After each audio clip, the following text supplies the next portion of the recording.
that is a key question. The bacteria to bacterial resistance is still a bacteria. The moth Sure. Yeah. to the moth, it's still a moth. Yeah. That is the key question that gets rid of that whole side issue.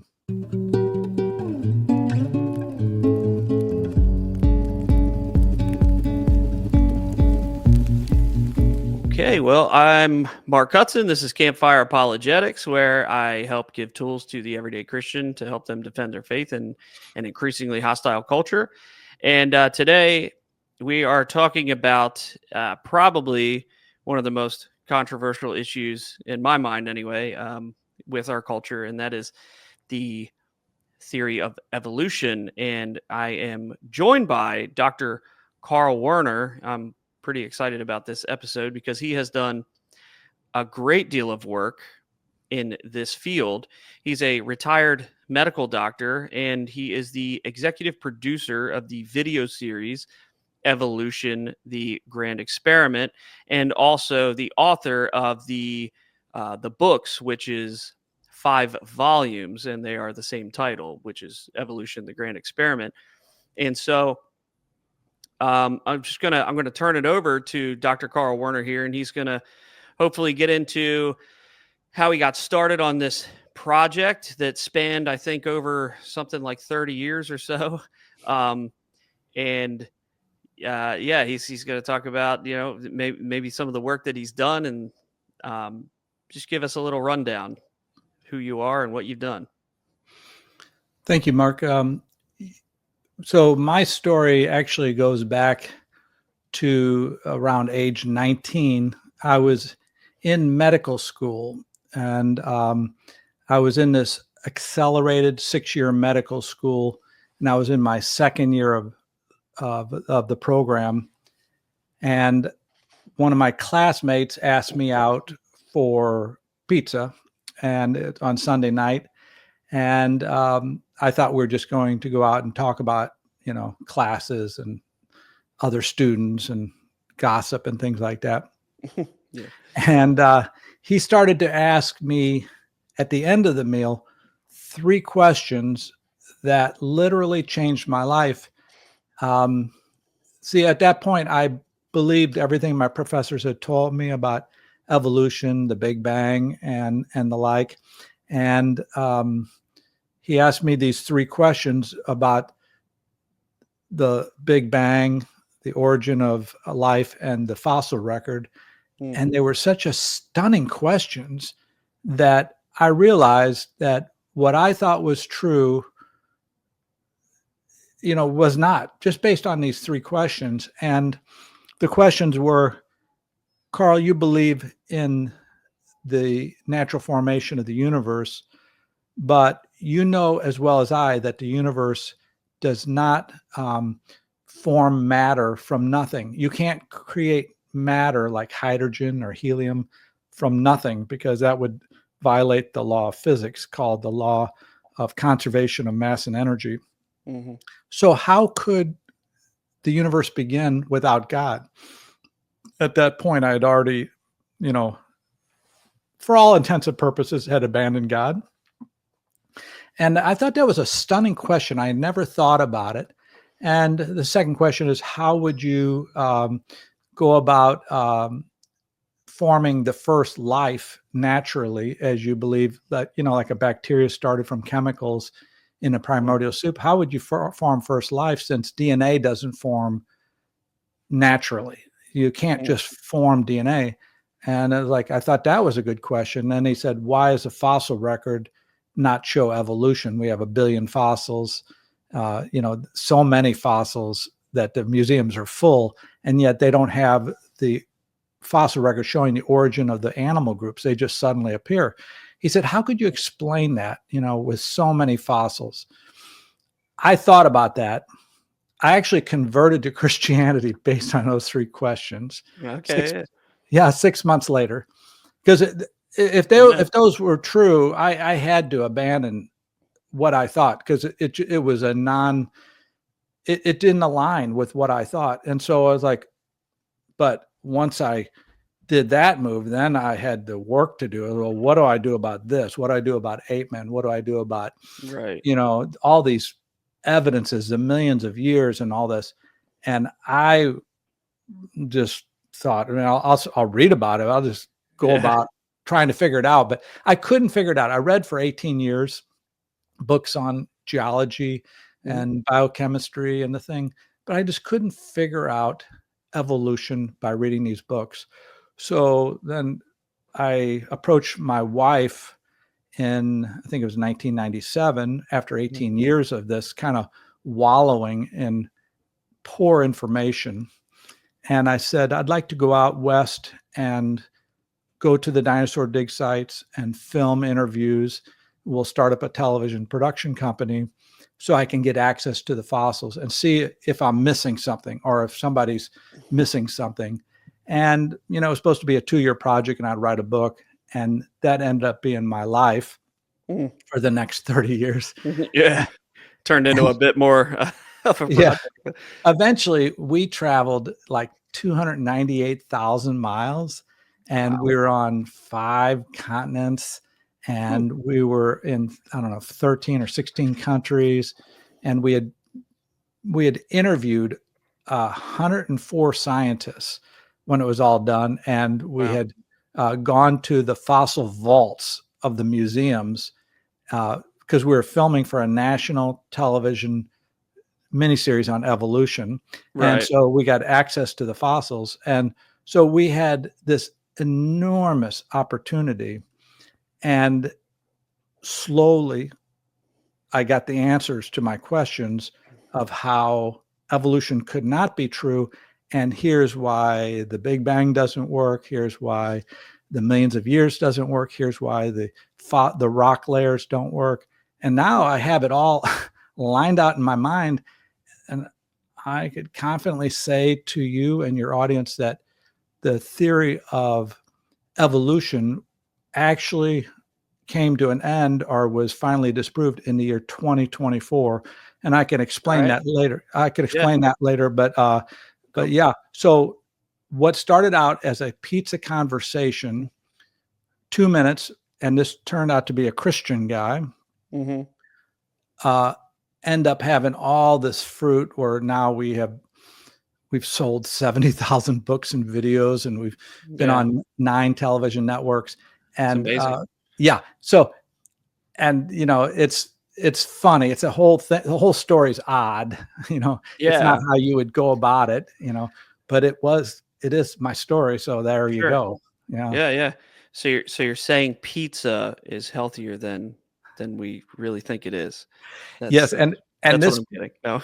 this pizza place is called Minsky's Pizza on Main Street in Kansas City, and it was pineapple pizza. I love pineapple pizza. Yeah, I'm telling you. I know there's a big debate. You know, maybe that's the second most controversial issue in our culture, other than, you know, maybe well, you know, there's evolution and transgender and stuff, and then we could put pineapple pizza below that. But Man, you get some reactions, bad reactions. It's crazy. People act like you killed their cat or something, you know. But I think it's delicious. But you kind of brought up. You said you interviewed a lot of different scientists. Now, were these scientists? I'm assuming that they were not Christian scientists. Like, you weren't coming into it with a bias, right? You were trying to go to the I guess the heavy hitters in this area, right? Right. Of the 104, 103 were secular heavy hitters. We did interview one Christian creationist, Dwayne Gish, who had attended lectures of Don Johansson. So we interviewed him about that. But no, it's just basically a who's who list of the evolution community. Sure. Okay. Well, that's helpful. Now, I also want to differentiate between, like, and I don't know if you would agree with this or not. I think you probably would, but I want to differentiate between what we're talking about is more of the Darwinian side of evolution, more of the macro evolution, you know, one kind of creature turning into another kind of creature. Like, we're not really talking about microevolution or adaptation. Now, would you say that adaptation is, um, like we can see that happening? I mean, I know when I get into these conversations, I like to define terms with people, because when they say evolution, I have to make sure I know what they're talking about. Like, are you talking about just minor changes in species over time, or are we talking about a bird becoming a dinosaur? Because those are two different things. When I talk about evolution, I'm talking about the big Yeah. evolution, dinosaur into a bird, a dog into a whale, a Hmm. mouse into a bat, ape into a human. Yeah. Now, those other things, this microevolution and this adaptation, it's a little bit complicated, but really, if you adapt to the environment, let's say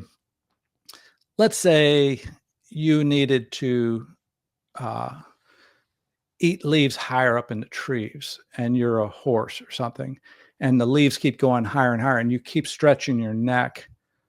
You cannot, even though you can stretch your neck, which is adaptation, you Hmm. cannot pass that to the next generation, because stretching your neck muscles has no effect on the reproductive cells in your body. You Yeah. can stretch your neck, but it doesn't change the DNA in your eggs if you're a woman, or the sperm if you're a man.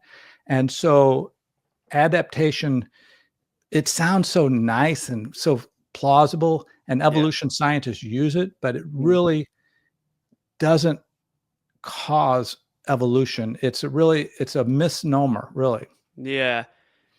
Yeah. And then you think, if you're stretching your neck, how do you add, you know, bone structure? Right. It's like, where does that come from?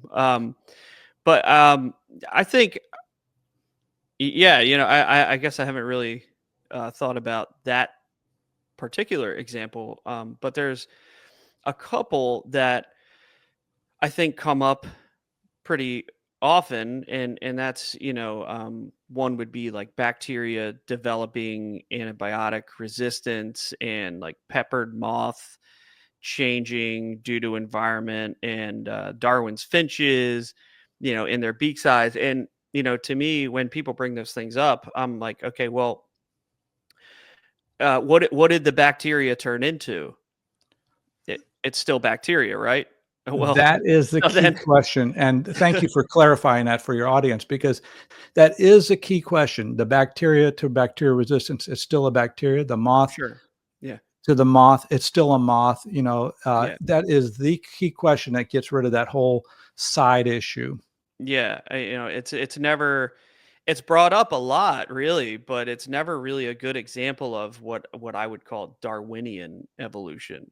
Um, and Darwin, I know he said that in his own work, that if his theory is true, that the fossil record would show us that it's true, and that we would be able to see that. Can you talk about the fossils, the fossil record? I know you've done a ton of work with that. You've been to these dig sites, and what are some of the things that you have found that you think are the maybe the nail in the coffin of evolution? I know there's like the Cambrian explosion and that type of thing, but maybe you can explain those things a little better. Yeah, and this is the nail in the coffin. Yeah. See, when Darwin wrote his first book in 1859, there was just small private collections of fossils. They were probably in the numbers of thousands to tens of thousands, Yeah. and the fossils were rare. But he said, even though the Mhm. fossils don't show, a dog changing into a whale, or a mouse changing into a bat, he predicted that as more fossils would be found in the future after he died, Yeah. that it would show these big changes. Hmm. Fast forward to 2024. Right now in the museums, the number of fossils in the museums, and these are the best of the best, these are beautiful fossils. They leave the bad fossils out in the field. The number of fossils in museums is 1 billion, billion 1,000 museums with 1 million fossils in each museum, approximately. You can get the numbers out of our volume 1. And with 1 billion fossils, you would think that you would be able to see the bat evolving from the mouse, but you don't. And that's the problem. And this is one of the reasons why evolution was disproved this year. Like, for example, let's just do a mouse. Imagine a mouse going to a bat. They have tens of thousands of rodent fossils, okay? And the bats, they have 1,000 fossil bats, and these are gorgeous fossils, complete bats, most of them, just stunning. So you would think if you have thousands of rodents and 1,000 bats, that you would have all the steps of evolution slowly changing a mouse into a bat, like half mouse, half bat, where its arms are just sticking out a little bit more. Because, the bat's arms are sticking way out to form the wings, and then these wing membranes, and there are no intermediates between a ground mammal. And I'm saying there's zero intermediates between a ground mammal and a bat. We have bats and we have ground mammals. We have nothing in between. Now, it's stunning. Well, with so many fossils, you would think there would be at least one or something. Are there, so you're saying there's no example at all from the fossils that the museums have, which are the best fossils that they've found. There's no examples at all of any intermediate beings at all. So what I just described to you, where there's this complete absence of intermediates, is 98% of the fossil record. Like fish just suddenly appear, the corals suddenly appear, the sponges suddenly appear, the dinosaurs suddenly appear, the birds suddenly appear. That's 98% of the fossil record. But there are 3 best examples that they put up in the museums, and they love to talk about, that they say, well, even though the entire fossil record does not support evolution, these 3 examples are so powerful that we can know evolution is true. And these examples are the dinosaur into the bird, the dog-like animal into a whale. And that's what, Pachycetus? Is that what Pachycetus and those guys. Thank you. And then the apes changing into the humans. Those are really like sore thumbs. They stick out. Well, why would you have all these proof for just these 3 groups? Why wouldn't you have it for all of them? As a scientist, it makes me question, and it made me question, to go interview these scientists and say, is there something wrong here? Am I missing something? Because the rest of the fossil record doesn't show it. So we, meaning Debbie and I, then interviewed the world's leading experts on bird evolution, on whale evolution, and on human evolution from apes. And it turns out there's widespread either fraud or misleading information in these 3. And it's a stunning amount of misleading information. I could go through, I'll let you pick which one you want to ask about if you want.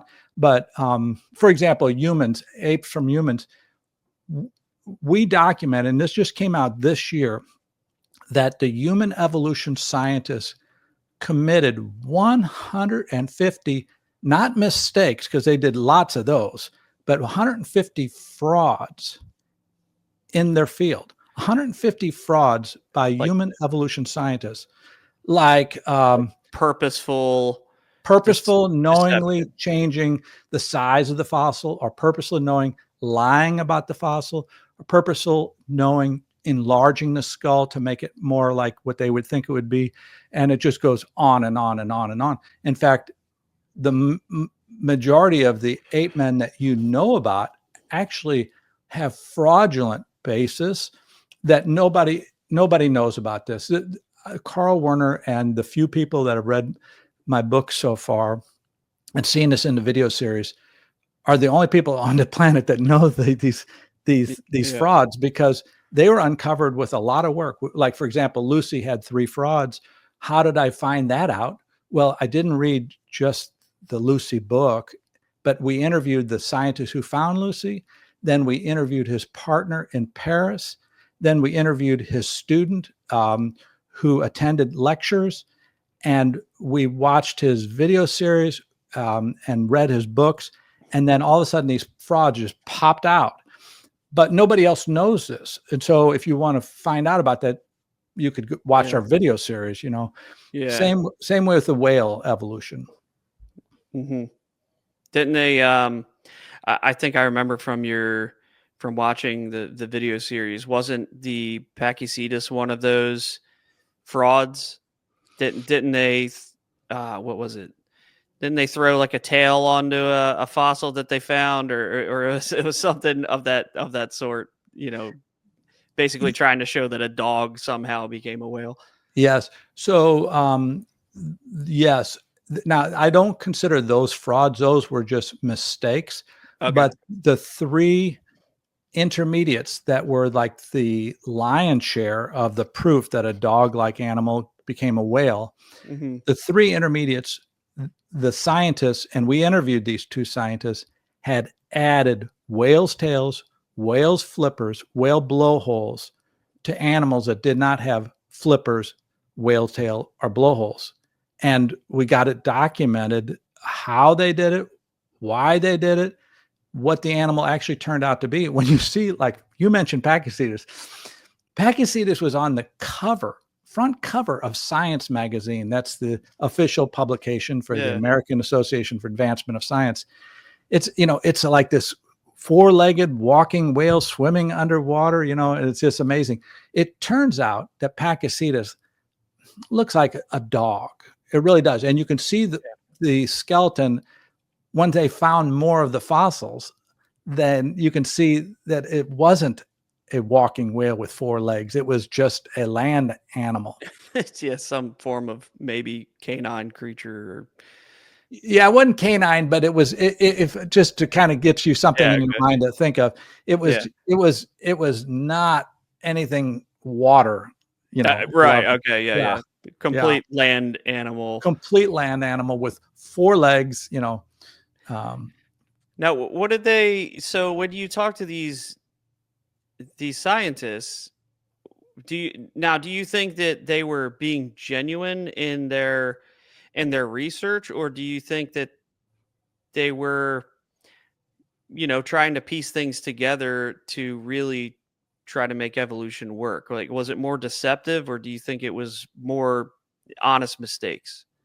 That would require going into the heart of each one of these scientists, and I can't do that. Yeah. But there is, even get outside of evolution, just in science, there's a great mistake scientists do they get an idea, which is like, we call that a hypothesis. Yeah. They think it's right, and then they go to prove it. Yeah. And everything they look at works to prove their idea is right. But that is not how science is supposed to work.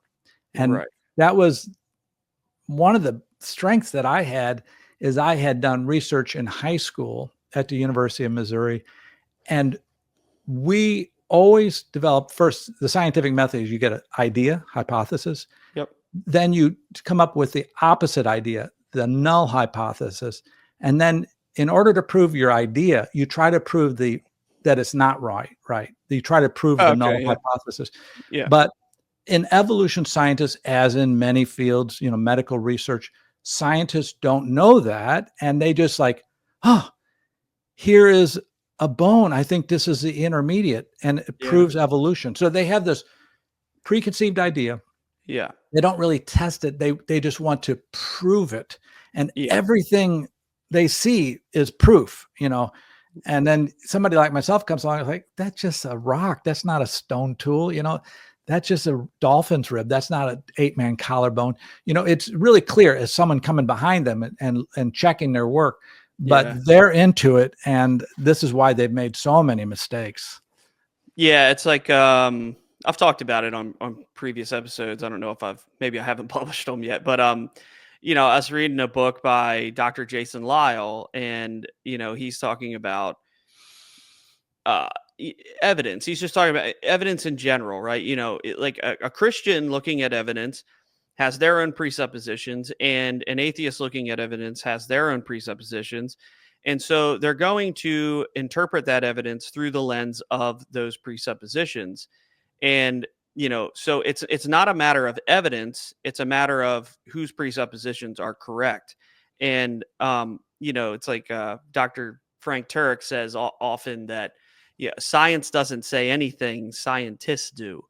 Mm. And because again, you can find Christian scientists who say one thing, and you can find an atheistic scientist who might say another thing, and it's because they entered into their study with an idea that, like you said, this is a tool from this is some kind of rock tool, and I'm going to prove that, instead of like what you said, using the opposite of the hypothesis and trying to prove it against that.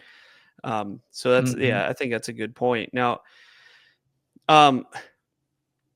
so looking into, I've tried to do some research into what are the strongest evidences in the fossil record for evolution, because when you talk to somebody who believes in evolution, a lot of the time they're going to bring up the fossil record as if it's on their side, as if it supports their ideas. And so a couple of them were the Tiktaalik. I'm not sure if I'm saying that right. Tiktaalik. I don't know. And Archaeopteryx, and then you have like Neanderthals and things like that. Can you speak on maybe those three things, since they typically seem to come up, at least in conversation with for me they do, but Yeah, I'll do Archaeopteryx, which is sure. a bird, and Mhm. the evolution scientists said this proved that dinosaurs evolved into birds. But Mhm. remember, you brought these three examples up, that 95 or 97% of all fossil groups just suddenly appear. So these are just really unusual. So put your Yeah. research ears up and say Yeah, yeah. something's wrong here. So Archaeopteryx is the in the rock layers is the oldest bird ever found. Okay, it's in the Jurassic layer, Mhm. and it was found in Germany. Okay, now Right. if you saw Archaeopteryx and you saw it just in a tree, you would say, "Oh, that just looks like you know an ordinary bird." But the evolution scientists saw things in there that they thought was proof that birds evolved from dinosaurs. It had Mhm. teeth on the beak, which is unusual. There's no birds today with teeth. Right. And it had claws on the wings, like the claws of a dinosaur. Well, the teeth, that doesn't make it a dinosaur, because there's a lot of animals that have teeth that are not dinosaurs. The Sure. claws were not unique, because there's birds today that have claws on their wings, on the front of their wings, like for grabbing things. Yeah. Um, you know, and so let's just say that we believe in evolution, and let's just say that we all agree that Archaeopteryx is the lowest bird in the rock layer. Mhm. Then, okay, let's do it. What dinosaur or what animal evolved from the dinosaur to this first bird, Archaeopteryx? What animal was it? Well, first of all, evolution scientists say, some of them say it was a dinosaur, some say it wasn't a dinosaur, it was an archosaur. So wait a minute, you don't even know, among the evolution scientists, you can't even agree which kind of animal evolved into the first bird. Well, that's a problem. There you go. We're back to square one, where there's no evidence. Okay, let's just say that the 97% who believe that Archaeopteryx, the first bird, evolved from a dinosaur. We'll just go with that. Just go with the majority. Okay, what dinosaur evolved into Archaeopteryx, and show us the steps of a dinosaur evolving into Archaeopteryx, which is a bird, in 100 steps. Show us these 100 steps. We don't know what dinosaur evolved into Archaeopteryx. Wait a minute, this is your best proof of evolution? You have a full flying bird, and we have 100,000 dinosaur fossils, 100,000 dinosaurs that have been found as fossils. Yeah. And you don't know even which dinosaur evolved into Archaeopteryx. And then are you saying then, I'm talking to the evolutionists, are you saying then that you have no intermediates between this unknown dinosaur and Archaeopteryx? No, it just suddenly appears. See, the oldest bird, Archaeopteryx, is a bird. It flies, and it shows up suddenly. And that's exactly like the other 97%. Now, there's another 15 problems with bird evolution, but I don't think that's appropriate for your audience. But there's bird evolution. There's the top 3. The next one you said was Neanderthal. Now, real quick before you move on, the Archaeopteryx, was that one of the frauds? Was that a fraud? No, it was not a fraud. It was a real fossil. And so it just turned out to be 100% bird. 100% bird. And the reason you know that is where it was found in this limestone in Solnhofen, Germany. They mine this rock there to make lithographic plates. Now, lithographic plates was how they used to print, and you had to be able to etch a plate into a rock, etch a drawing into a rock so that you could make lithographic prints of a picture. Okay. That rock has to preserve even the finest detail. So it's a very, very, very fine limestone. So it so happens to be that'd be the perfect rock to preserve a bird in. And so you see all the feathers. You can see the amazing feathers, and you can see this detail that it's incredible detail. And so, no, it wasn't a fraud. It was a strange bird, extinct bird, but you could see the feathers. The feathers are beautiful, and it has the primary feathers. It has the secondary feathers. It's really beautiful. Okay. Yeah. Cool. Yeah. I wasn't sure if that was one of the ones that they tried to, tape something on the end of it or something. Well, there were other bird frauds. But, maybe that's what I'm thinking of. Yeah, the one that was in National Geographic was a fraud, and actually, this one that ended up on National Geographic as the greatest proof of evolution. It's a flying dinosaur. It's called Archaeoraptor lionensis. Okay, yeah. That's the one where a person in China attached a dinosaur tail to a bird's body. That's the one I'm thinking of. Archaeoraptor. Yeah. Archaeoraptor lionensis. Yeah. And the interesting part about that, we did the interviews with the scientists who did the CAT scan, who discovered the frauds on that one. Yeah. And by the way, why would you have to do frauds if the bird evolution is true? But anyway, he said that he had told the scientists at National Geographic that this was a fraud fossil before they published it. He said it's multiple animals in this fossil, and they published it anyway. Yeah. So why would you do that? And then there are other fraudulent fossils. In fact, where that fossil was found, it's in a province in China called Liaoning, L-A-I, Liaoning. And when this was shown to be a fraud, someone went over, the BBC went over to Liaoning to try to figure out how this happened. And they discovered in Liaoning an industry, not just a scientist or one guy that did this fraud, but an industry of fossil fakery where they're assembling fossils. These fossils from China, if you see anything about a feathered dinosaur from China or any fossil from China, you have to assume it's fraudulent till proven otherwise, because there is an industry.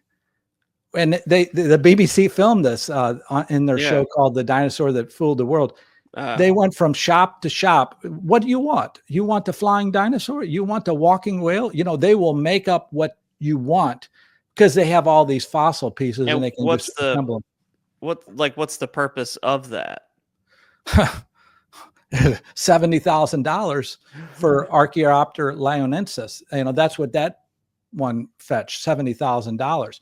So you come up with, let's say, and here's another reason is you got 2/3 of a fossil. It doesn't really have too much value. Well, you take another fossil of the same kind of animal and put it together. Now you have a very expensive fossil. So you really can't tell anything about these fossils from China. No one should accept them under any circumstances unless they go personally inspect them and unless they personally see the CAT scan of that fossil. And that would be just the bare minimum. You still have to worry about fake CAT scans too. But no, every fossil from China is fraudulent until proven otherwise. And the reason I'm so strong about this, Mark, is that I was fooled on Archaeopter lionensis. And I was also fooled with another one from Liaoning called Confucius ornis, where it looked like a great fossil. And it turns out that it's an assembled fossil too. They knew that this one was an assembled fossil by the following. They CAT scanned this other bird, Confucius ornis, and they realized in the CAT scan that the ulna bone, I don't know if you can see my arm here in the picture, the ulna bone in the fossil was upside down. Now so they assembled it wrong. They assembled it wrong, and they didn't know. They missed that they had put the ulna bone upside down. But when you look at this fossil, and I've seen these from Liaoning, it looks like a solid rock. It looks like a perfect, beautiful fossil, and it looks like a strange bird. And they're fake until you can prove. And unfortunately, it's not an open society. You really can't go over there without maybe getting arrested or whatever. So it's every fossil, and most of these bird fossils come from China. Yeah. So treat those as guilty until proven innocent. Exactly. I got you. Yeah. That's really interesting. It's so weird that there's a whole industry dedicated to faking fossils. But I guess I've heard of weirder things in the world. And if you don't mind, I'd like to do Neanderthal with you. Oh yeah, absolutely. Yeah, I would love for you to touch on that. So, again, the ape man is considered one of the 3 top proofs of evolution using fossils, ape man. And remember, though, you got to remember, 97% of all animals just suddenly appear, like evolution didn't occur. The ape man is an exception. It should be a sore thumb sticking up saying there's something wrong here. How would we have all these ape men just perfectly aligned like the diagrams show you when no other animal shows this progression in the fossil record? Yeah. Well, Debbie and I started on this, and we filmed interviews with 40 of the top scientists working in this field. And we went to the dig sites of the human evolution dig sites. I think it was 24 human evolution dig sites. That's a buttload of work, I'll just tell you. Yeah, and we filmed, like I'm telling you, we filmed these interviews at the dig sites all throughout Europe, Africa, South America. And what became apparent the further we went is that there was widespread fraud in this field. And most of the fossils that you would have ever heard of have fraud. Now, I don't like to use the word fraud because, it's a litigious word. Also, you have to prove that they knew what they were doing. Yeah. And yet in this field, which is the high dollar field, if you find an ape man, you're going to make lots of money. You're going to get lots of grants. In this field, there was widespread fraud, and the frauds, when I added them up, ended up at 150 frauds carried out by human evolution scientists. And for example, like Nebraska man, that was a pig's tooth. They thought it was just this big Oh, mistake. right. Yeah. Well, it turns out that was two frauds. They discovered that fossil 4 years earlier and made nothing of it. And they knew that the pigs from that site, the pig teeth look like human teeth. And yet, when they were pressed by a strong creationist by the name of William Jennings Bryan in 1922 in the New York Times to prove evolution, they pulled this tooth that had been sitting on a shelf for 4 years. They pulled it out and say, "Oh, we just discovered this last year," which was a lie. That is not when they discovered it.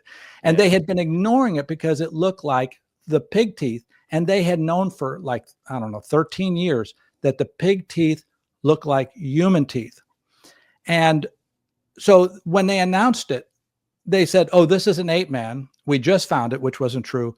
And they never told the other scientists and the world that you have to be careful because the pig teeth from this site look like human and ape teeth. They left that out. That would have been the most important thing. They did this because they were trying to save face in front of this creationist, William Jennings Bryan, who used to be, the Secretary of State for Woodrow Wilson. Okay. He was challenging them. He was making great strides in creationism, and they took him down with a fraudulent fossil. Same way with Lucy, same way with Homo habilis, 3 frauds with Homo habilis, same way with 1470, same way with Turkana boy, same way with Tumai, fraud.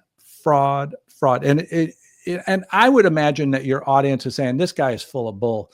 How does this is like," they would say, if I was in your audience, I would be saying, "This Carl Werner guy is full of bull. He's making all these boisterous claims." And I'm sorry, just go watch the video series. And I'm not making money on this thing. I'm losing money. So don't be thinking I'm trying to sell you a book or a video, because Debbie and I have lost buttloads of money. We're happy to do it, but we're not doing this to get rich, But Yeah.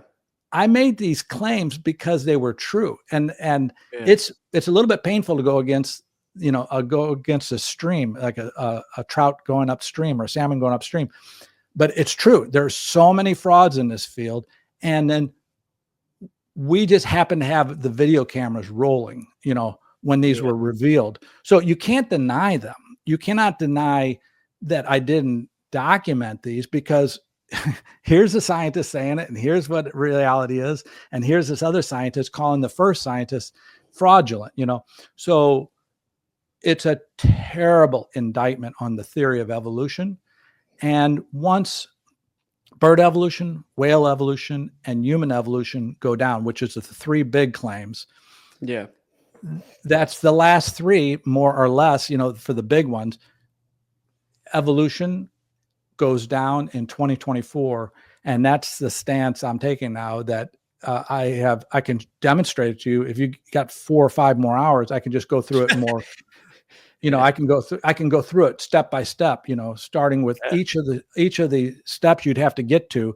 And it just doesn't work. Everybody needs to, and in fact, I would say anybody in the Christian community should be standing up and shouting for joy that finally the theory of evolution has been overturned. And finally, we have gotten answers about these ape men that we were told about.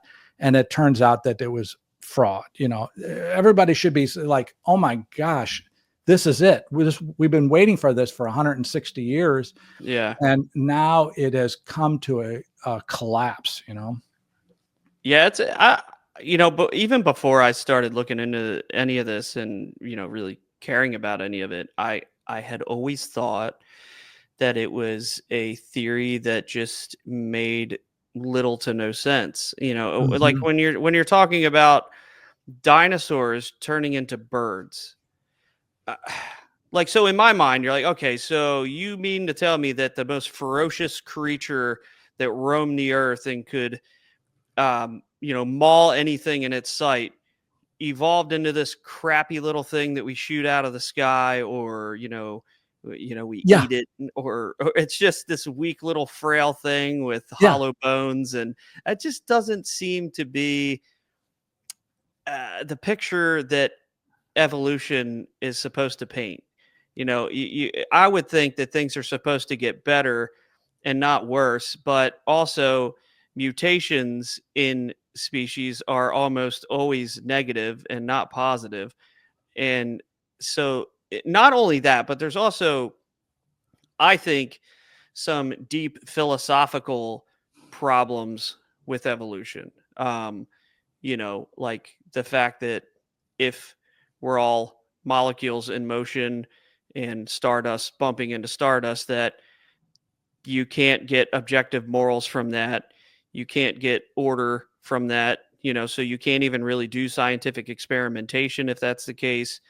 Um, I mean, there's so many problems with it, and I think that it's more of a philosophy that unbelievers want to be true. I remember I wish I could pull up the quote. I don't remember. I have it in my notes somewhere, but I don't remember who said it. But he basically said that um, naturalists cannot allow for a divine foot in the door.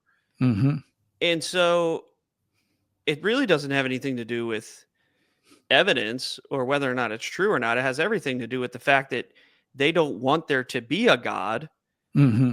because if there is a God, then they are morally accountable to something other than themselves. And they hate that idea. They Mm-hmm. hate the idea that they have to maybe repent and turn from their sinful lifestyle. They love their promiscuity and their drunkenness and their lust and whatever else it is, because we're human and we're fallen and we naturally cling to those things. And the idea of a, quote unquote, divine foot in the door is very uncomfortable for us. And I think it comes down to, for maybe not everybody, but for a lot of people, it comes down to those kind of deeper philosophical issues. Um, you know, uh, but I guess going back to what you were saying about Neanderthal, so you're saying that any example of Neanderthal that they have found in, I guess, in the fossil record, those have been fraudulent? Not all of them, but let me tell you the story of Neanderthal. Yeah, Uh, yeah. do you Because got that's a 5? big one. That is a big one that a lot of people do bring up. So Oh my gosh. Could you just hold on to your seat. yeah. And but this is going to take about 5 minutes, but No, go ahead. I think it'd be a worthwhile 5 minutes, Mark. Sure. Yeah, no, absolutely. Go for it. So just quick history, 1859, they find this Neanderthal skull in Mettmann, Germany. But the problem was it was just a skull cap. This is a chimpanzee, but it was just a skull cap, the top. There was Okay. no face. Okay. Yeah. And they had bones, like leg bones, arm bones, but not a full set of them. And they didn't know what it was because it had a little bit of brow ridges, like this monkey. I mean, like Yeah. this chimpanzee. And there was this debate. What is it? Is it Mm. an ape man? Is it a human? Or is it an ape? And you had all three opinions among the evolution scientists. Then in 1880, they found some more Neanderthal skulls in Spee, Belgium. Mhm. Same thing. Just the face was missing. You didn't have the rest of the skeleton. Oh, yeah. So you didn't know what it was. Then Yeah. in 1904, I might get these dates wrong here. I'm going to say 1904, 1907. Someone in France, a couple priests, find like a dugout rock shelter with a skeleton in it. And this was the skeleton of Neanderthal, and it was called La Chapelle aux Saints. Debbie and I filmed there. Mhm. Now, this was the mother lode of Neanderthal because it was nearly a complete skeleton. It had the face. It had the lower part of the skull, so you could see where the spinal cord entered. Okay. It had neck bones, back bones. And so this is going to finally answer what Neanderthal is. The problem is is that the scientists assigned to make the analysis of this, Dr. Marcellin Boule, who was in charge of the Natural History Museum in Paris. Dr. Marcellin Boule fraudulently changed and fraudulently interpreted, and I'm going to explain that in just a second. Mm-hmm. First of all, like apes, the hole where the spinal cord enters is in the back, whereas humans is dead center almost. Mm-hmm. He moved the foramen magnum on this skeleton. He moved it into, it was human, and he moved it more into an ape position. And then he hid that on the copies of the fossils, because you're supposed to, wherever bones are missing, you're supposed to show that on the copies. And he painted them like real bone. You had to really dig into this to find out that he had moved the foramen magnum. He said then, oh, the foramen magnum is in the ape man position, so it was bent down like an ape. This is a guy that came up with Neanderthal man looking like a gorilla bent over, that we all seen this picture from the Illustrated London News, I think in 1911 or something. Yeah. But anyway, this is a guy that came up with that conclusion, but it was fraudulent. Second thing he did is he had neck bones of Neanderthal, the cervical vertebrae, and he did 3 drawings: chimp neck bones, Neanderthal neck bones, and human neck bones. And he altered the human neck bone picture. And you can see that, and the evolution scientists discovered this later. You can see that in my book, which is, I think it's this volume here behind me, 9 Categories of Overturned Ape Men. He did 2 other things. He said the feet were like this, where the toes were sticking out on the big toes like an ape, but they were actually this. And he basically did 4 frauds. And here is the hint that it was fraudulent. During the entire time of his life, he would not allow scientists to inspect that skeleton. See, he had moved things, he had changed things, and he would not allow scientists to come and inspect it for 40 years. You think and that he got raise, some red flags? Yeah, that should be. So, for example, the scientist from the Smithsonian, Alish Hrdlicka, travels from the Smithsonian to Paris. Now, that's by ocean liner. It's a 2-week trip or whatever. He comes there 3 times to the Natural History Museum in Paris and says, Dr. Boule, I would like to inspect your Neanderthal skeleton, because I am also the director of anthropology at my museum called the Smithsonian. He was not allowed to. And that should be a red flag. And so turning down a guy from the Smithsonian, that's a... Yeah, 3 times. And as soon as he died, Marcellin Boule, then people could start looking at the fossils. And then over the next 30 years, like this idea that he moved the foramen magnum, that was just discovered in 1987. And it turns out Neanderthal man, if you interviewed Neanderthal experts, and we interviewed at several Neanderthal dig sites and several Neanderthal experts in Belgium and Germany, etc., they will tell you that if you saw Neanderthal man on a bus, if you like put him in a suit coat and shaved him and gave him a haircut and cleaned him up, just put him in ordinary clothes, and you sat him next to you in a bus or next to somebody in a bus, would that person notice the person sitting next to him? Now, we've always thought of Neanderthal as being this horrendous creature, like, don't marry that guy, sister, because he's a beast. But evolution scientists after evolution scientists told us on camera that you would not notice Neanderthal man. He does not look different than many Europeans do today. See, a lot of people have large eyebrow ridges, and a lot of people are big bone. And now when they portray Neanderthal man, it's not the gorilla-like picture that was published in 1911 or so in the Illustrated London News. Now, if you look at the museum renditions of what Neanderthal is, it's an ordinary human. And we have pictures from all the museums of the, the old and the new. And it's like, how could you get that so screwed up? Something so simple, and you have a full skeleton. Well, it was fraud based because he was pulling these shenanigans. It was not that he didn't know. It wasn't like he didn't know what he was doing. He knew what he was doing. That's why he didn't let scientists in to see his fossils. Yeah. That's just one. That's just one. No, I'm sorry. That's just 4 of the frauds of the 150 we documented. And we could spend all day. I'll just go through them. Lucy and Nebraska Man and Homo habilis is just fraud after fraud after fraud. And these have been uncovered. And it's time for the Christians to stand up with joy. It's like, okay, we've disproved it. So Neanderthal, you would say it's 100% man. It's not 100%. No transition there. Now, do you think that goes into, you hear this a lot too, is like humans and chimpanzees share 98 to 99% of DNA. Now is that true? No.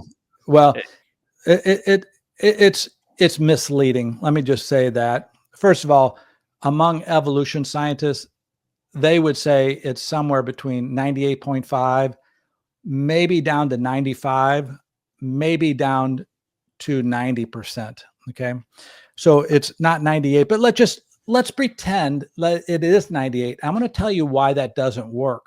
Mm-hmm.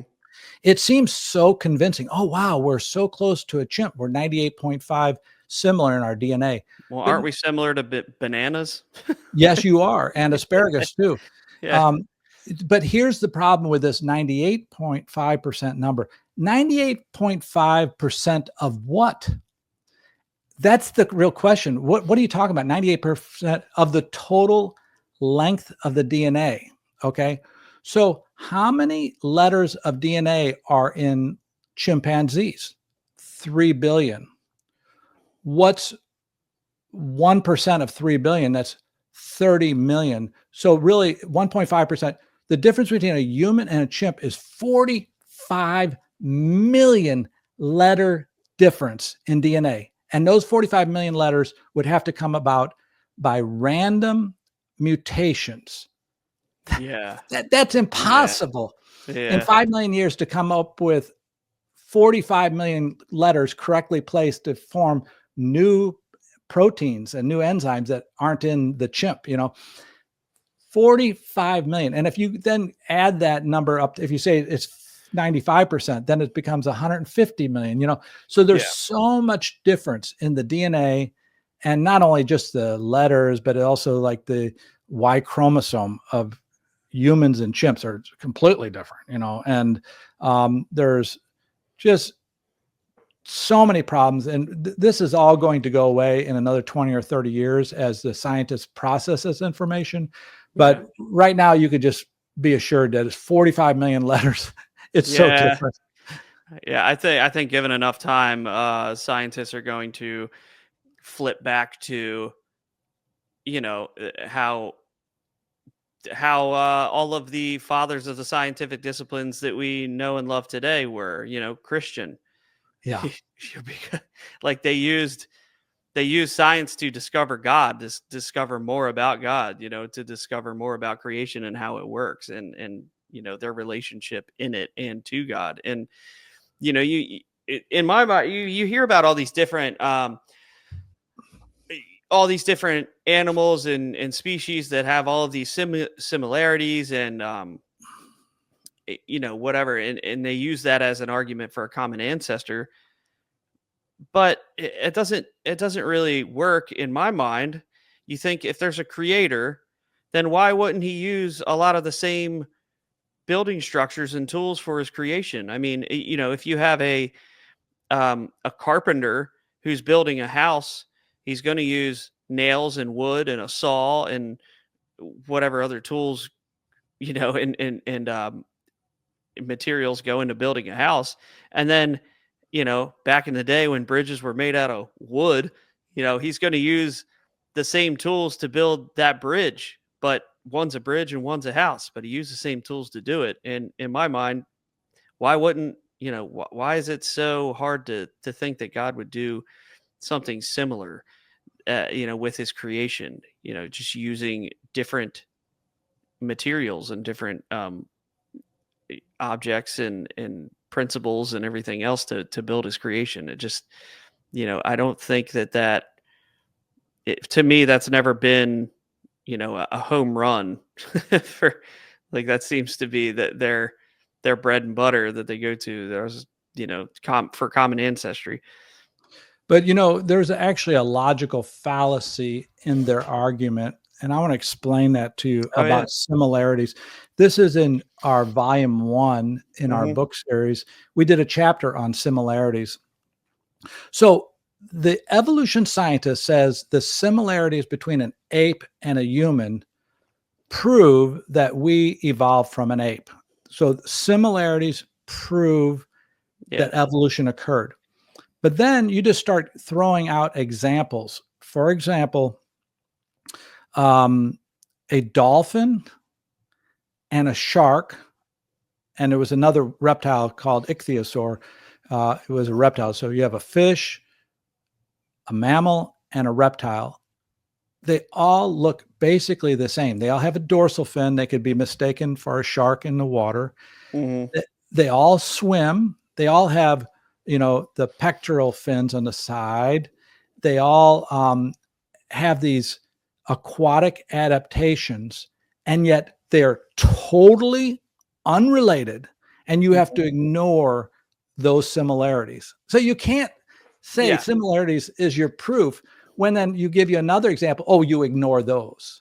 No. Yeah. Yeah. If you're going to ignore those, you have to ignore and say you can't tell. So you have to ignore similarities. You're going to have to come up with a better proof than just that they're similar, Yeah, it's almost the correlation is causation type thing. It's Mhm. it's not. There's definitely, like you said, there's a lot of things that are ignored in that argument. It almost reminds me of when it's like when Christmas time comes around and all of the super fundamental Christians come out and they all start arguing that Christians shouldn't celebrate Christmas because it's pagan and all of these different because they'll go and they'll say, oh well, pagans decorated trees and all of they bring up these like similarities, and I'm like, okay, well, pagans ate food too, so am I a pagan when I cook breakfast? I mean, like, it's kind of ridiculous. Like, You oh got well, some good you got some good arguments. I'm telling you, I love listening to you. every time you eat, you're a pagan. It's like, I don't know. It seems goofy. Oh, shoot.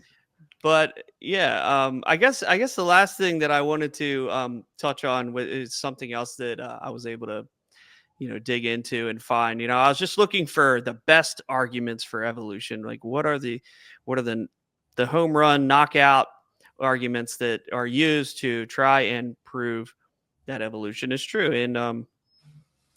And I guess one of the things that came up was embryology, and that is that human embryos have gill slits and tails in their early stages. Now, is this based on the embryo diagram that we've all seen that has been proven to be false, or is there some truth to that there actually are gill slits and what is it, pharyngeal pouches and things like that? What would you say to the embryo or the embryology argument? Well, the embryology argument comes from the 1880s, 1890s, from a scientist who was the number one evolution scientist in the world. His name was Ernst Haeckel. Hmm. Haeckel. Yep. And once Darwin died, Haeckel was considered the world leading expert on evolution, the mouthpiece for evolution. All of his books were being swallowed up by the masses. He had Hmm. all these proofs of evolution. And Ernst Haeckel came up with the diagram of the embryos that you're referring to, that I Hmm. was taught, by the way, in 1977 Yeah. in Yeah. I medical mean, it school. was it was in it was in my textbooks. Yeah. Biology. Well, I think Is it still in them? I don't know. I don't Yes. know. Yes, it is. Okay. Yes, it is.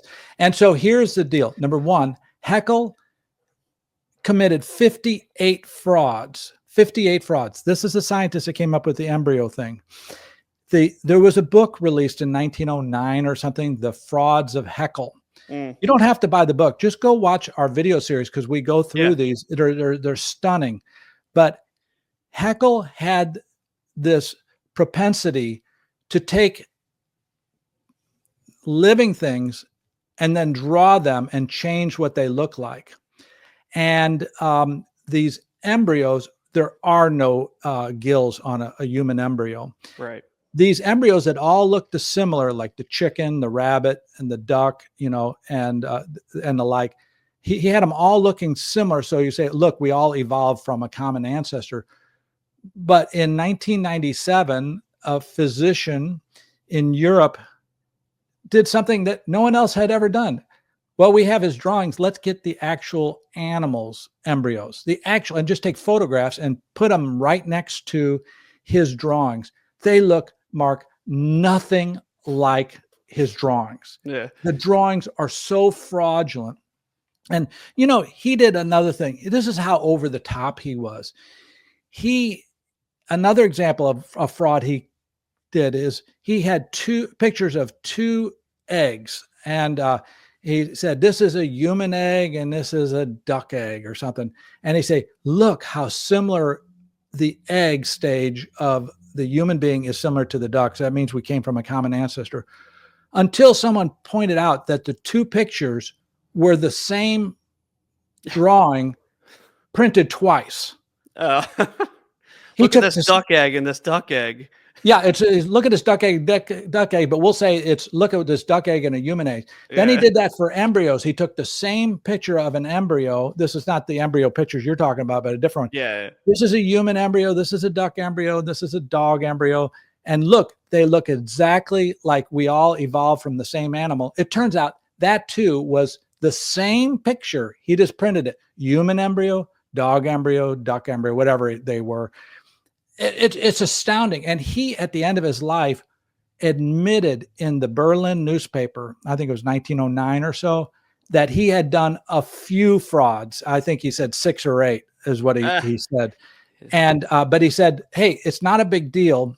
I don't feel like I'm that bad a guy because I know of hundreds of other scientists who have done the same thing. Oh, good. Oh, yeah. Not so bad because these other guys have done it. Yeah. Yeah. Okay. So hundreds of guys. And then once someone actually then got busy on this, wrote a book on it, The Frauds of Haeckel, which you can get online for free. You can read it. It's fascinating. But it would be actually easier to go to my video because they didn't flush it out. I had to get the pictures that they were talking about. Yeah. Then the number that I came up with, I quit counting at 58. I said, fine. The guy was a fraudster. And he was the number one evolution scientist in the world from, let's say, 1883 to 1910. And he led the way, and it was fraud. Amazing. Wow. Yeah, that's that's just crazy. It's crazy how much it's like what do you call it? It's like deathbed confessions, Oh yeah. And I don't know. I'm just trying to make sense of it, and maybe that's the problem. Maybe I should stop trying to make sense of why there's so much fraud and lies in that community. It's like, is it just because they're trying to write in what they really want to be true? It's they're trying to write in their presuppositions, into the evidence, and it doesn't fit. We recorded 2 other, I call them deathbed confessions. They weren't really at the deathbed, but they were getting close to the end of their life. Sure. We recorded 2 others. One was from Richard Leakey, and one was from Raymond Dart, the top human evolution scientist. And this is what Raymond Dart told his colleague near the end of his life. and his colleague is telling us this on camera for the miniseries. And you saw this if you watched the whole miniseries. Yeah. Raymond Dart, who discovered the ape man that was in 2001: A Space Odyssey, who discovered the tongue child, who discovered Prometheus, all this. Oh, okay. It was all overturned later. He said to his colleague, Robert Brain, quote, "Brain, never let the truth get in the way of a good story." Yeah, I do remember that. What a quote. What a quote. What a quote. And so his whole life work was just made up, For a good story, I guess, right? for a lot of money. Yeah. Wow. That's insane. That is absolutely insane. And by the way, one more thing. I hate to keep jumping in on you, but go ahead. yeah, again, I just think of the doubting Thomas, because I'm a doubting Thomas. I wouldn't believe me, because it was like he's throwing out all this stuff. We'd never heard any of it. Everything I say is traceable. Our fifth volume in this book series, Evolution: A Grand Experiment, is a 432-page bibliography. So I was going to say, isn't your bibliography like a book in itself? It's 432 pages. It's a monster, and every footnote takes you to the bibliography. And then I didn't just give you the source, because then you'd have to go find the source, and that would be very expensive for you. It takes a lot of time. You'd have to translate it. Every footnote then gives you a paragraph. So the information comes out of a quoted paragraph. So you see it in context. Yeah. I'm not making any of this stuff up. You can trace. I haven't had anybody say that any of my facts were wrong. Well, one was wrong in book one, but then it turned out to be correct in the long run, Spinosaurus versus Tyrannosaurus. But I know of nobody that's really overturned any of the information we've put out there in our book series or the video series. It just stands out there. And if it stands, it's over. Yeah. And it's, if it stands, then your work should get, more attention than the prevailing popular theory that has been for a long time. I think they need to accept defeat on that. But like I said, that might allow a divine foot in the door. And so they're very reluctant to admit defeat because of that. But yeah, wow. Well, yeah, I really do appreciate you. I appreciate the work that you've done. I appreciate you being willing to come on my show and, talk to me about this. And, hopefully a good amount of people see this and they start to really question what they've been taught their whole lives, and they do the work themselves. Like you said, you have a over 400 page bibliography, and so, and these issues are important, so I think that we should do the research. We should look into this stuff, and if anything else, go watch Dr. Carl Warner's video series, because I actually frequently go back to it. Every now and then I'll probably watch it a couple times a year, just because there's so much information in all of it, and me not being a scientist, it's hard for me to just retain all of it and remember all those things. But I've gone back and watched it, and actually like taken notes on things, and kind of just had that to go back to at whatever point if I needed to. But it's all extremely fascinating. And, if anything else, it'll bolster your faith. It'll just show you God's word is true. It's pretty simple. Like he has revealed himself to us through his word, and he has told us how he has done things. And it says that God created the heavens and the earth. And, I think it's pretty simple. And I think that, the evidence is pretty abundant and clearly shows that that's the truth. And if you're willing, in the future, I would love to have you on again and maybe talk about different, I don't know, there's so many different things you could talk about. You were talking about geology and different rock layers and things like that. And, maybe we can get into that kind of stuff, or maybe you can do more of a formal, presentation on your work, so, but yeah, that would be awesome. But I guess for whoever's whoever ends up, watching and listening, for Dr. Carl Werner, where can they find your work? Where are you online? Do you have a YouTube channel? Do you have like social media or anything like that? Or, where can anybody find you if they want to look into what you've done with your research? I know the young people in the audience don't look at websites anymore. They only go to, but they might. Listen, you young people, you got to Yeah. bend just a little bit here. You need to go to my website, which is thegrandexperiment.com, no spaces, thegrandexperiment.com. And the reason I say that is the clearinghouse for all of our information. For example, it shows you where to buy the books in the most appropriate formats. Because like for our books, they come out in ebooks, they come out in PDFs, they come out in hardbound, they come out, hardbound printed in Europe and Asia.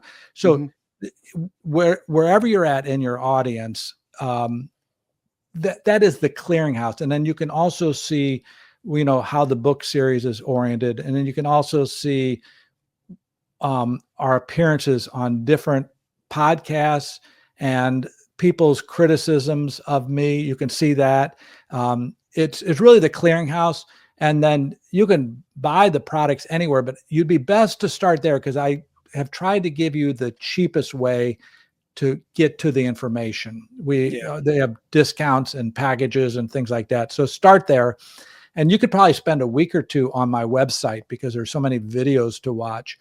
But I would start there, and I could tell you about YouTube and the X, but I just don't think it's really all that helpful. Sure. I just started my website because the YouTube's videos are on the website. So yeah, I was going to say your website will probably link them to all those things anyway. So yes. Yeah. All right. Well, hey, you guys you heard it. You heard it here. I'm not going to say you heard it here first, because definitely wouldn't be the first, but you heard it here, and you can rest assured that there is a nail in the coffin of evolution. So, and there's so much more information to get into, and we'll see what the future brings. But yeah, go to Dr. Carl Werner's website and just let it speak for itself. Look at all the videos, get his books. It's all there. And so, everybody watching and listening, thank you again for checking out Campfire Apologetics and, what we're doing here, and, go and give a reason for the hope that is in you. And remember to do it lovingly with reverence and respect. So thanks, Dr. Carl Werner. Thank you again for being on here. Oh, and I just want one last plug is, without the ministries like yourself, this podcast, sure, I'd be dead in the water, because the national television and national news will not be picking up these stories. They haven't been picking up these stories. We've been doing press releases. So then I would not have no voice, So now I'm going to reach all of your audience. And if you didn't take the time to develop this podcast, there's a lot of expense on your end, so like, you're one of the pieces of the pie. I'm another piece of the pie. The listeners are another piece of the pie. Their children are another piece of the pie. It's like we all are one small, insignificant piece, and we fit and make this beautiful pumpkin pie, So yeah. Amen. So I think if anybody is listening, I don't know if you take donations or whatever, but people need to support Mark Hudson's ministry too, because without this, like I say, the creation scientists are dead in the water. So just a little plug. Yeah, no, thank you. Yeah, that's so true. It's all the small pieces of that come together, and they make the big community. They make the big puzzle, and yeah, that's what we need. So we need more of these things, and more banding together, and more support for each other. So for sure, sure. Amen. Well, again, thank you so much. Thank you so much for coming on here. And again, hey, maybe we could do it again in the future. I don't know what your schedule looks like. It's probably insane, but yeah, we'll see. We'll see what happens, right?